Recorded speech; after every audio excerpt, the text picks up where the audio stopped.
Now from Hollywood, Romance.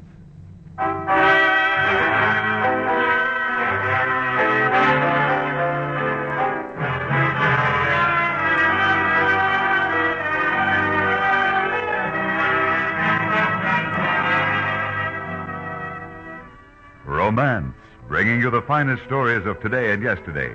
Stories of the courage, the devotion, the adventure of love, all strung on the bright thread of romance.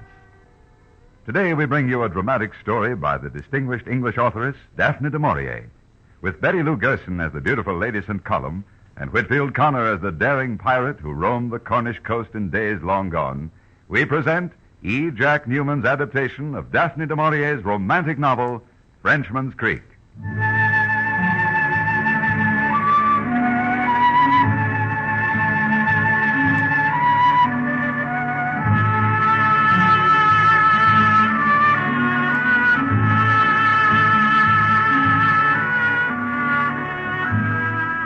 First there is the sea, then the channel, then the shores of Cornwall, then the river, and finally the narrow inlet running its short, twisting course into the land.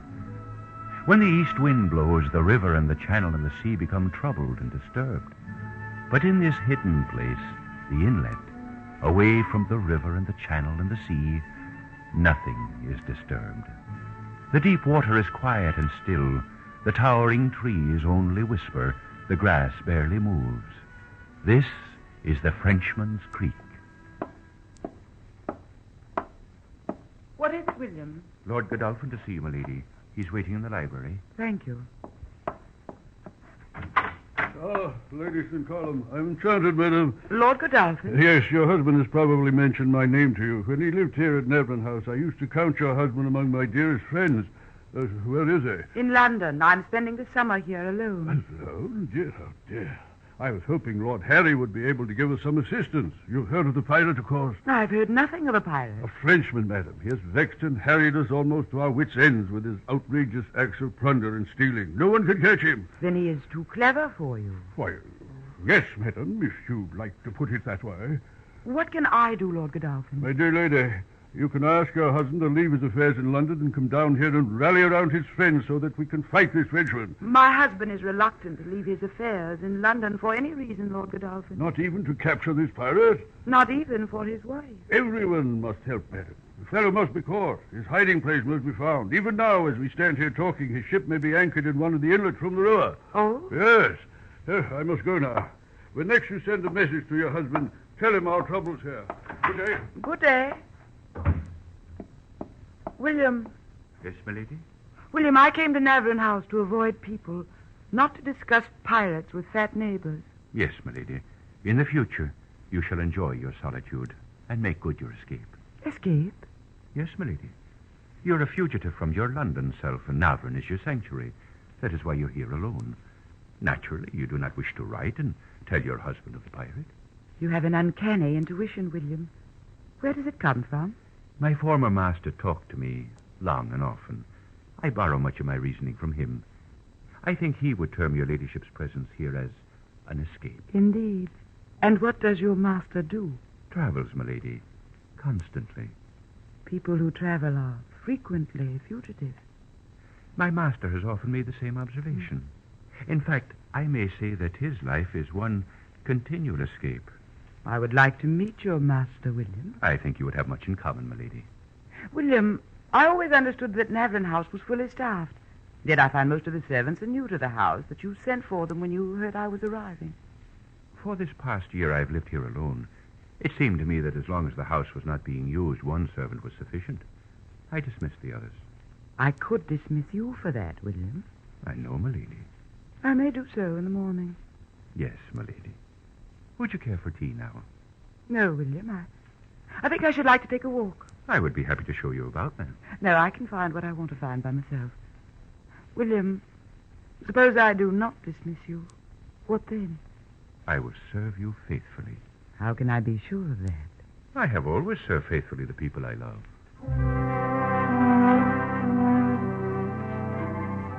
A few moments later, when I saw my lady step from the grounds and start through the woods toward the river, I knew that the inevitable would occur. Madame looked much too lovely, much too dangerous for it not to occur. Oh! Well, one does not find rabbits such as this very often. Rabbits? Are you hunting my property? Oui? I am the mistress of Navern House. No one has the right to hunt this land without my permission. Why do you laugh at me? Not at you, mademoiselle, but with you. Now, see here. Oh, what are you doing? I am taking you to my master. He would see the kind of rabbits we are now catching. How dare you touch me? Stop it. You hear? Stop it. Come along. Inevitable, just as I said. She was carried to that hidden place she had been seeking, the Frenchman's Creek, and she was carried aboard the ship La Muette and placed in front of him. You shall be punished for this, all of you. It may well be worth it, madame. Well, All right, dear, you may go. I presume you are his master. Correct, madame. That ruffian carried me here against my will. My humble apologies, madame. I have ordered my men to restrain anyone who ventures too close to our little hiding place. So you're the pirate. I mean you no harm. Well, I mean you harm. As soon as I return, if I'm allowed to live, I'm going straight to Lord Godolphin and tell him I found your hiding place. Oh, in that case, I really shouldn't let you go, should I? Now, anger does not become you. There, that's better. You look more like yourself. What? What do you know of me? Many things. For instance, your portrait in Navron House does not do you justice. And your bed, I've been sleeping in it all winter long. Your men have been using my Oh, house. just myself. And William, of course. William, of course. I see it all now. Don't retreat into that humor again. As I said, it doesn't become you. Not the Lady St. Column. Favorite of the London court. I came here to get away from all that. I, too, come here to do nothing. And then when idleness gets the better of me, I have the strength of mind to tear myself away and set sail again. And commit acts of piracy against my And countrymen. commit acts of piracy against your countrymen. You feel no conscience about committing them against my countrymen. One day they will catch you. Perhaps. You're a renegade and a rebel. And I am free. Why are you a pirate? You ride horses that are too spirited, Lady Dona. Why? Because of the danger? Because of the speed? Because you might fall. Yes. That is why I am a pirate.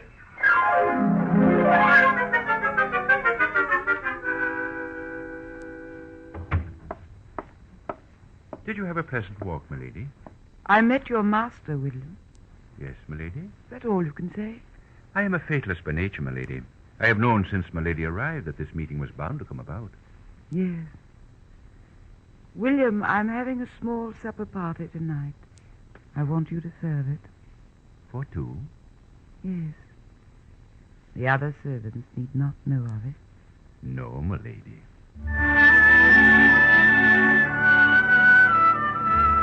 It was the first of many dinners, many meetings. And in the weeks that came, Lady St. Column's color and mood and temper changed, all to the golden bright hue that love alone can bring. What do you see in the pool?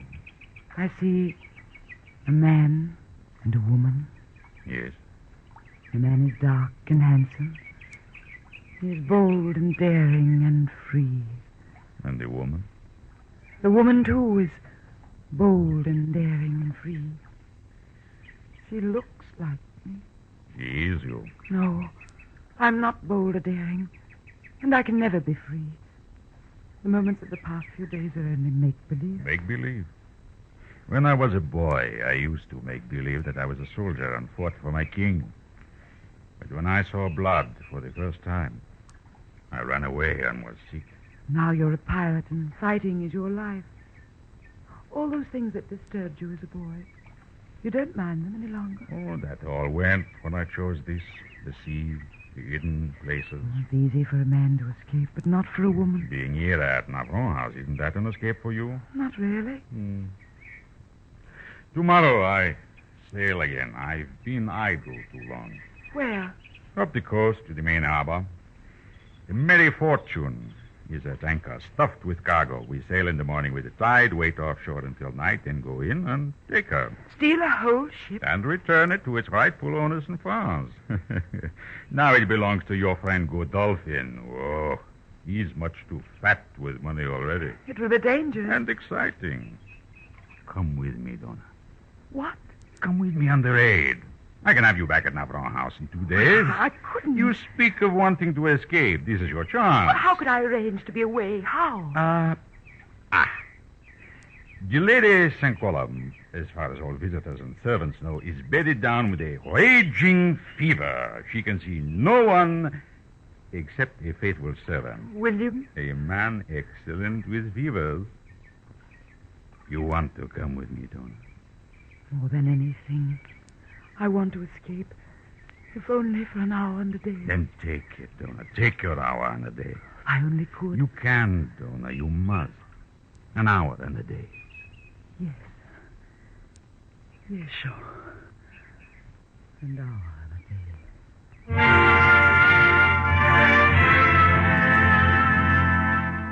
day. It was foolhardy. It was daring. It was magnificent.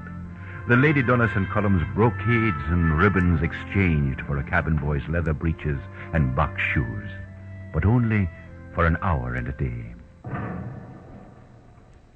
During the night from across the bay, I heard the cannon fire and knew something had gone wrong. But the next morning, before dawn, Milady appeared, as promised. Milady, I've been waiting. All went well, William. All safe. We were discovered when the wind changed in the harbor. Lord Godolphin and his men fired upon us. My master? He is at the creek awaiting my return for breakfast. Oh, Milady. What? Something is wrong? Your husband is here, Milady. Here? Lord Rockingham is with him. They arrived before sundown last night. What did you tell him? Well, I explained that you had been in bed several days with a high fever and could not be disturbed. He accepted it? Without question. However, Lord Rockingham was curious. Yes. Lord Rockingham would be curious. He's a person to watch, William. Why are they here? Part of a landowner's militia. They're mobilized all over the countryside to catch my master and hang him. We must warn him, William. L'Amourette must sail with the next tide. I'll go myself, madam. Hurry, William, hurry.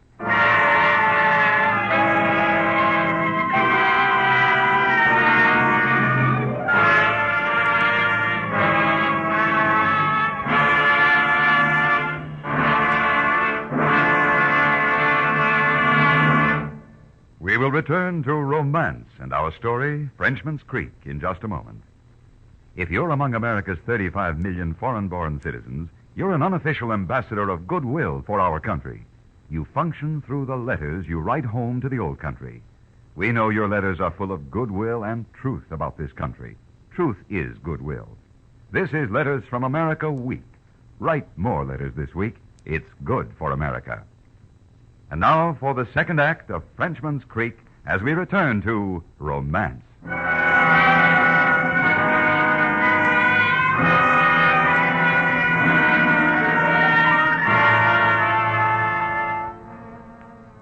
So once more, Navarone House was occupied. Lord Harry, Lord Rockingham, and Lady St. Column. Before I left to warn my master, I made an announcement to Lord Harry. What's this? Most remarkable, my lord. This morning, when I brought my lady's breakfast, she was up and about the room, completely recovered from her illness. She said to advise you she would be down shortly. Well, that's gratifying. Yes, indeed. Excuse me, sir. What do you think of that, Rock? An unusual fever and a timely recovery, Harry. What? Well, the poor dear's not ill anymore. That's what's important. How about a game of piquet? Yes, of course, Harry.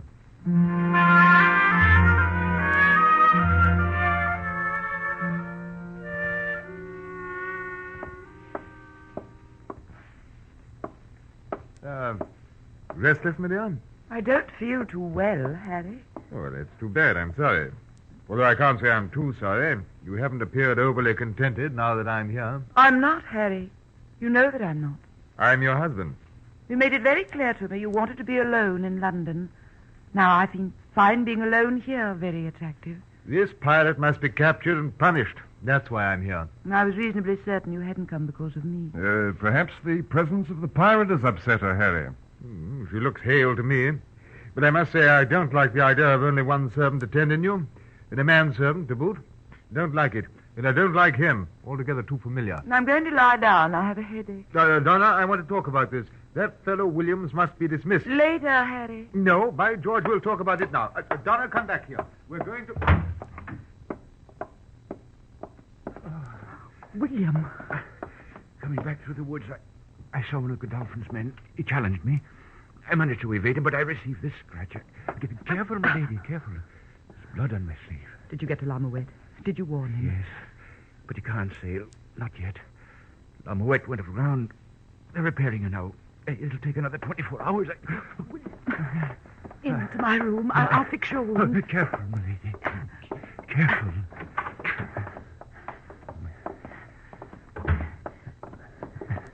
Here.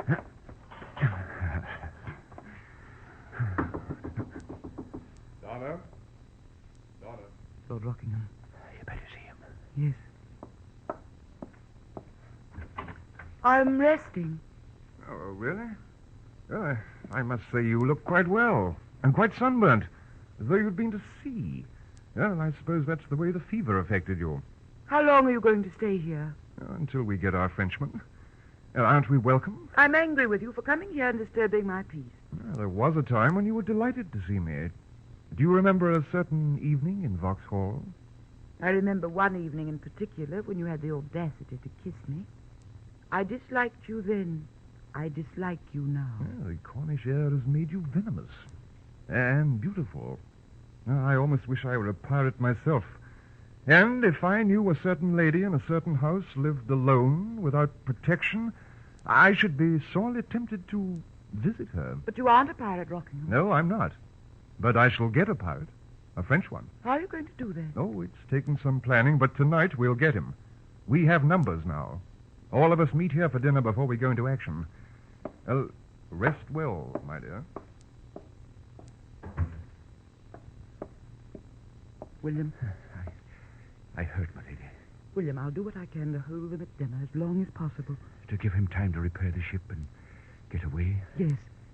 He must escape, William. He must. And you? Will you escape too, my lady? I don't know. I don't know.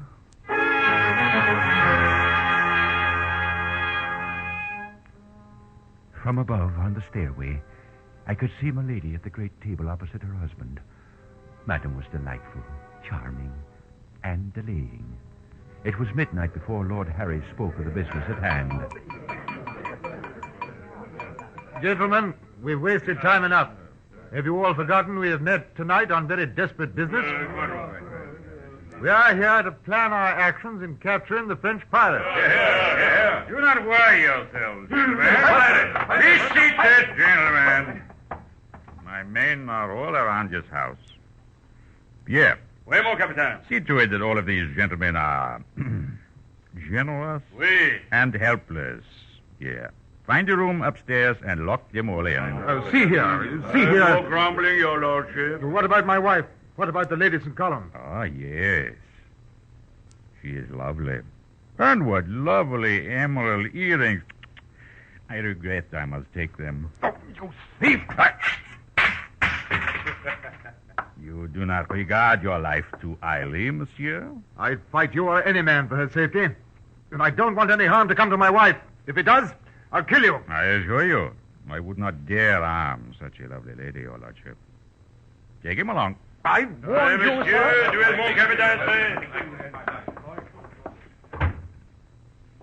Why are you so reckless? Why did you come here? Because I have not kissed you for 24 hours. I had to see you. Oh, my darling. Listen. Lamouette will sail by dawn if all goes well. The patch on her side is rough, but it must hold until she makes the French coast. I want you to come with me. Oh? Donna, you remember how we talked one night. You said it was impossible for a woman to escape except for an hour in the day. Yes. This morning, when I was working on the ship, and William brought me the news that we were alone no longer, I realized that our make-believe was over. The creek is sanctuary no more. From this time forward, Lamouette must sail other waters, find different hiding places.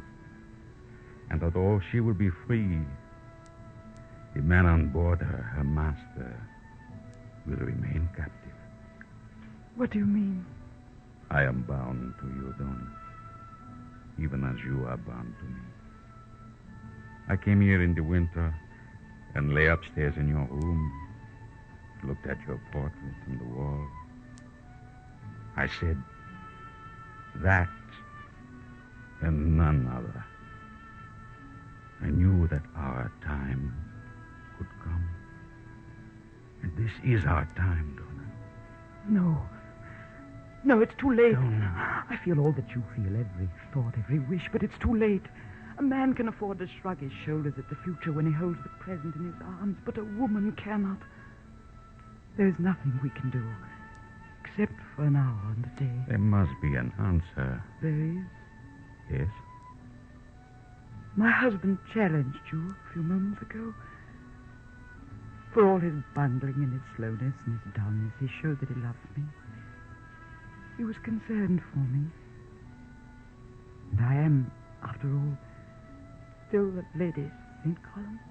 And I am a pirate and a renegade. Jean. I understand. We will never see each other again. But I love you now, and I will love you always. William. You will stay here, William, and serve Madame as long as she wishes. Yes, monsieur. And do not forget to release our prisoners in the morning. Yes. Guard her well, William, as you would me. Goodbye, my love. Goodbye. Goodbye, Jean.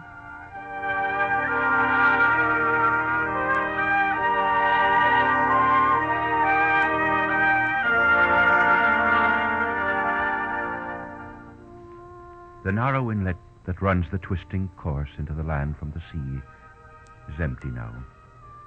No La Muette, no laughing pirate voices, no fires, just the trees and the grass. But there are times when the east wind blows across the sea and the channel and the river that my lady returns to the Frenchman's Creek and sits by the dark pool looking at her reflection in the water. She is quiet and thoughtful and content.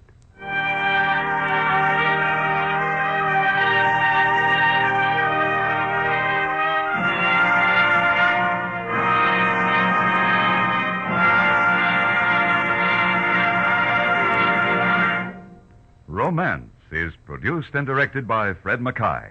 Editorial supervision is by Het Mannheim. Frenchman's Creek was adapted for radio by E. Jack Newman from the novel by Daphne du Maurier. Betty Lou Gerson was heard as Donna, Whitfield Connor as Jean, and William Johnstone as William. Featured in the cast were Herbert Butterfield, Ben Wright, John Dodsworth, and Jack Crucian. This is Hugh Douglas, inviting you to hear Romance next week and every Saturday morning at the same time.